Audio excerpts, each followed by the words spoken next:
Hey ladies, today is Thursday, June 6, 2019, and I am 33 weeks and 5 days pregnant. And just to update you, I have a question for everyone who has ever gone through a pregnancy before. Why do my legs look like tree trunks? Let me show you. Let me see. Excuse the mess. I'm sitting on my bed. I did not make up. Because I wanted to, can you see? You also see my dog, but can you see like my legs are just so swollen right now? It's crazy. It is so crazy. Anyway, sorry about that, but I just wanted to kind of show you what I'm dealing with. It's freaking ridiculous. I mean, whew. So this is my bed frame. You can see the metal, and we're putting the baby stuff in here, and it's a mess because I have tons of boxes in here. But we did just put together the pack and play. Hopefully you can see that. So I did just put together the pack and play, and it has the changing part and this removable sleeper. Oh, and it also has a stand that you can put the sleeper on, and you can put the sleeper on and put that by your bed. You can also put the changing table on it. So it has that stand. So just trying to prepare the room, since initially the baby will be in here, and we decided to go with this pack and play that has this bassinet option. Well, this is kind of the sleeper thing, and I don't know if you can tell. And also, this can go back, and this part can come up to elevate the baby. I guess you should take the toys out before you do it, but kind of comes up to elevate the baby so that the baby can be in there and not be flat. If you're using it as a if you're using it, like this part goes up and down. If you're using it as a, like just some sort of seat. So, hopefully it'll work out. I don't know. But, I'm hoping it will work out, because that's what we got right now. Haven't even purchased a crib yet, because I'm holding off on a crib until after the baby's born. And I don't think a baby needs a crib right away, because it's going to be in the room with us. So the pack and play hopefully will be good enough, at least for now. But anyway, back to my feet and my legs. Like, why are they so swollen? Like, it's crazy. So, and my hands too. I mean, I don't know if you can tell, but my hands are so swollen. I mean, you can see the line on this finger where I would wear my rings, but they're just so swollen. And that's been the last few days. And the swelling could be a sign of preeclampsia, but I do not have preeclampsia. Hope I don't get preeclampsia. Although my blood pressure has been elevated, I do not have it. And I know for a fact, because I've been to the doctor 3 times this week. So it has been a very busy week in babyland. First, on Monday, I went to meet with an OB to do the rotation, because my doctor's office, they do, and maybe they all are like that, they do where you can do a rotation, and towards the end of your pregnancy you can start seeing some of the other OBs, because we don't know who's going to be on call when the baby's born. I guess unless they induce, which is looking more likely. So I met with this doctor. I didn't really love him. True, he wasn't my doctor, but he was quick to let me know and to act like he wasn't my doctor. He wouldn't answer really any questions. And then anytime I would ask anything, he would tell me to talk to my doctor. Now, true, I should probably talk to my doctor, but right now I'm here. So I feel like I should be able to talk to you, your doctor, and I have questions. And it weren't like, well, they weren't huge questions. Like, I wanted to know if I could take nasal spray, which he told me yes, it's fine to take like Flonase. during pregnancy. But then he said, but then, confirm with your doctor. But I'm like, well, I want to know now. Can I use the nasal spray? And honestly, I had been using it, so it's good he said yes, because I'd already been using it. But he said it's not safe to do Afrin, but like Flonase is fine. I wanted to know, I told you in one of my prior videos I was having really bad shortness of breath. I know my doctor told me that I need to go to a primary care doctor to regulate the asthma symptoms that have flared up during this portion of the pregnancy. And so I didn't really ask him a lot about that, but I'd had in between these two visits, I had a conversation with a nurse, and a nurse told me that maybe the increased use of my rescue inhalers for my asthma is what has caused the baby's weight or size to skyrocket, because some of the inhalers have steroids in them. So she had me thinking that it was the inhaler use that may have made the baby jump in size, because on May 1st, when I went for an ultrasound, the baby was weighing at 3 pounds and in the 72nd percentile. But then on May 29th, the baby was weighing in at 5.5 pounds and at the 90th percentile. So in less than a month, it gained 2.5 pounds. Now, of course, these are all estimates, so it doesn't have to be the exact weight.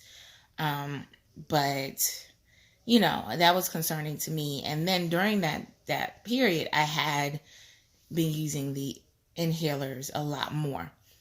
So I thought that maybe she was right, and maybe it was my inhaler use, which of course made me feel a little guilty.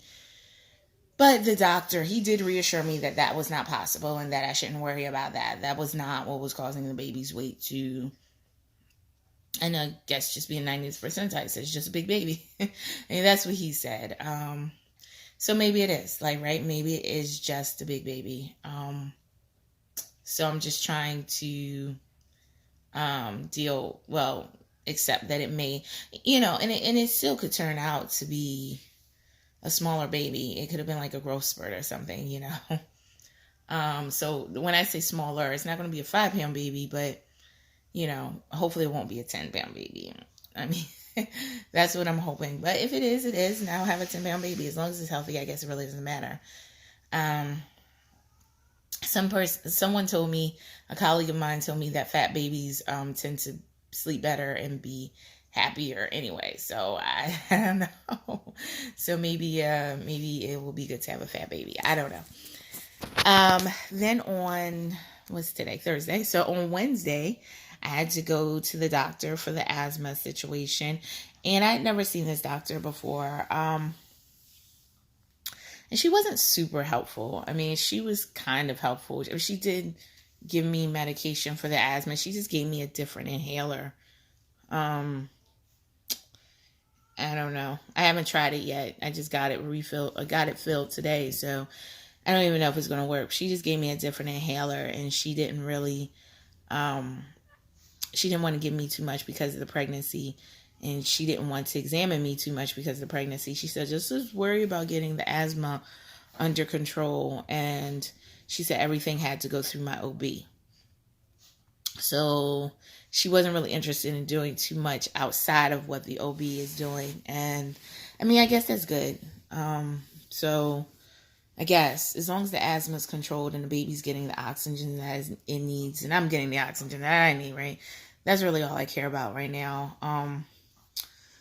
I get a lot of tests done at the doctor's office, so I guess they know whether I'm healthy otherwise, because they're checking pretty much everything, every visit at this point. And then today, I had a growth, well, they call it a biophysical exam, which is, to me, looks like an ultrasound, but, hey, shush, sorry about that. But they essentially test the fluids, the amniotic fluid, and they look at the movement of the baby.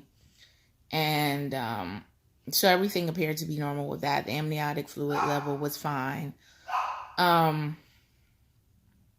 So it seemed fine. But the thing is, I have to do this every week right now. So every week up until 36 weeks. And then, so that's just, 3 weeks. And then I go twice a week. So it's every week, once a week until 36 weeks. And then it's twice a week. And they also did a non-stress test. And what that was, I had never had one before, and it was done by some nurses. And you go, for where I go, you go in a separate room, and they kind of put the monitors around your stomach, the monitors similar to what I guess you would have when you were in labor, the fetal monitors. And they put the jelly on you and strap the monitors on, and you sit there. You just sit there, so it's no big deal. You sit there while they monitor the baby's heart rate. So they want to see the baby's, they want to kind of just check his heart rate and check to see if it spikes with activity. And then, not that you really have to do anything. My baby I think has always been a little bit of a lazy baby, because it doesn't move it moves, but when they're doing an ultrasound, they wanted it to turn earlier on, the baby wouldn't turn. Baby was like, I'm good in this position. So they'd always have to wiggle or tap my tummy to try to get the baby to move. And the baby was always like, I'm good. So I call it a lazy baby. It is active in some ways, and its heartbeat is strong and all of that, and it's fine. But, this baby definitely wasn't doing cartwheels and all that stuff. So it is funny. And so, it's kind of a lazy. And if it's lazy when it gets out, I think I'm happy about that. Like, I'd be happy to have a chill baby. So I don't know if that's a bad thing. I'm like, if you want to be lazy there, be lazy on the outside too, because I'm good with that. That gives me more TV time. That's what I'm hoping. But anyway, so the baby wouldn't necessarily do anything. So they had me drink some apple juice, and that kind of spiked the baby's heart rate a little bit, which is what they wanted. And then you have to sit there until the baby's heart rate goes back down. So the test is supposed to take 20 minutes. It took about 40 for me because the baby it's a little lazy thing. And then, that was it. And the results came out fine, but it was just that little extra boost of, I guess, juice or whatever that the baby needed to really get it going. So so that was the non-stress test. And apparently I have to do that every week now. So in addition to that biophysical test that they're doing with the amniotic fluid, heart, and baby movement and all of that, I have to do a non-stress test every week. So this appointment ended up being almost like 2 hours for me because, the non-stress test ran longer. And then, just with the ultrasound portion of it, the lady was very chatty, and I can be chatty, as you know. So it's been a very busy week in Babyland because I've been going from doctor to doctor to doctor with baby stuff. So, I guess it's good. There's no real hiccups. I will say that on Monday when I was at the OB, my blood pressure was still running high. It was 138/87. And then yesterday when I went to the primary medical doctor for the asthma check, again, my blood pressure was exactly the same, 138/87. So I don't know, because that's kind of weird too to have pretty much the exact same numbers. But I don't know. I don't know what to tell them. I'm doing everything that I had been doing, and sometimes it was normal, and sometimes, I had one time was 116/70. No one congratulated me then, but anytime it's high, I get the, okay, well, we're going to induce at 38 weeks. So right now that is still the plan. I was hoping that if my blood pressure would stay down, then maybe we'd be able to go to like 39 or 40 weeks, only because I don't mind them inducing, and if that's what they need to do, of course, by all means, that's what they need to do. But what I would like is if they could, I would prefer it to happen naturally. So I know naturally it's scary, right? It can just happen at any moment. But I would like the baby to be ready to come out when the baby's ready to come out. But of course, the health is more important. So if my blood pressure is in any way threatening the baby, they should induce. But part of me would just like it to happen naturally, without being induced, if possible. But like I said, right now, I think we're looking at 38 weeks. Even when my blood pressure was in the normal range on the visits that I went, and it was normal range, my doctor was still unimpressed. So she has been super cautious about this, and she has made sure that everything you need to do to monitor me for preeclampsia or to just monitor me generally, everything you need to do, she has been doing. Like, she has been on top of it, because she is the reason I'm going to this doctor to go in and get these biophysical exams every week now. She is the reason I'm starting non-stress tests at 33 weeks. Apparently, you would get a non-stress test anyway, just because of my age, because I'm so old. At 36, they would have been doing them anyway, apparently. So, but not this early. Like, I would have gotten them at 36 weeks, apparently. So when you're 35 and older, you usually start non-stress tests at 36 weeks. But because of the added blood pressure concerns, I'm doing it now. And apparently, if you had gestational diabetes, you may also be doing it early. So that's it. You hear my current babies barking. But yeah, that's it. Other than that, we're just trying to get baby stuff together. And, now I have somewhere for the baby to sleep, because up until recently, baby was going to sleep in a drawer. So I have somewhere for the baby to sleep, and it's just really getting the rest of the stuff situated, which is a lot of work. And I haven't bought really any clothes or anything, not too much, because I think this is going to be a big baby. So I'm probably not going to do any newborn size, and might just go 0 to 3 months.